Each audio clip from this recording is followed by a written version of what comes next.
Albert Mehrabian, un grand psychologue américain reconnu pour ses travaux en communication non verbale, a dit « Le contact visuel joue un rôle crucial dans la communication non verbale, car il peut exprimer des émotions et des intentions de manière plus éloquente que le mot. » Et grâce à ces études publiées en 1967 sur la règle de 3V, nous connaissons aujourd'hui que plus de 93% de notre communication est non verbale, c'est-à-dire l'intonation, le son de la voix, l'expression du visage ou du langage contient le 93% de notre communication et seulement 7% de notre communication passe par le mot. Donc aujourd'hui, nous allons parler de 5 messages que reflète le regard de l'ancien chef de l'État, Joseph Kabila. Donc c'est-à-dire le langage non verbal spécifique lié au regard visuel de cette grande personnalité de mon pays, bien sûr. À savoir que Joseph Kabila est connu pour sa nature discrète et réservée et sa stratégie politique est marquée par la discrétion. Je pense que ça serait intéressant d'exploiter chaque message observé dans son regard en tenant compte du contexte et des circonstances. 1.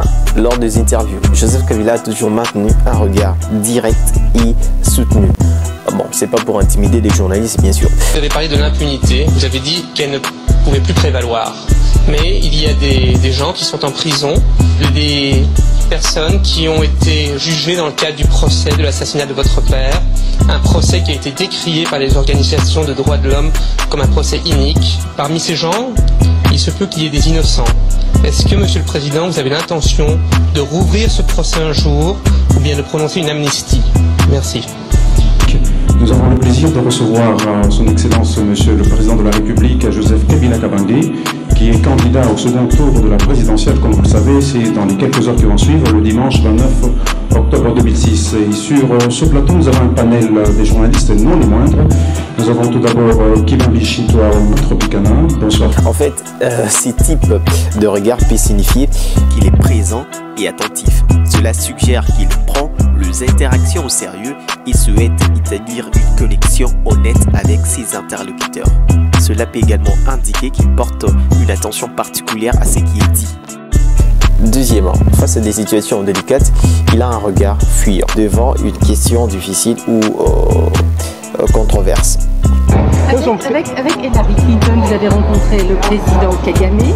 Est-ce que c'est un pas vers la bonne direction et surtout peut-être ce que nous voulions apprendre de vous, puisque les discours sur la relation de la RDC avec le Rwanda sont très contrastés.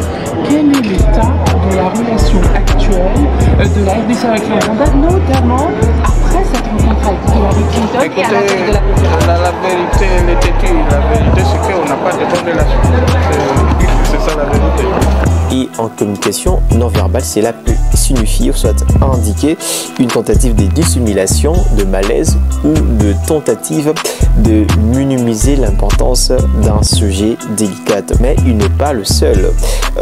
Beaucoup de chefs de l'État africains, même européens, le font jusqu'aujourd'hui. Troisièmement, et lors de ses discours politiques, on pouvait observer son regard perçant.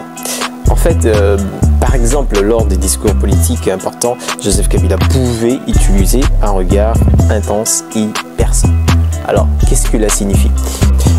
Ce regard perçant est souvent utilisé pour captiver l'attention de l'auditoire, exprimer une conviction profonde dans ses propos et de projeter une image de détermination et de leadership fort. Bon, j'arrive quand même à prononcer. Quatrième, un regard attentif lors de rencontres diplomatiques. Dans le cadre des contextes diplomatiques ou de rencontres avec de dignitaires étrangers, Joseph Kabila a adopté un regard attentif et respectueux.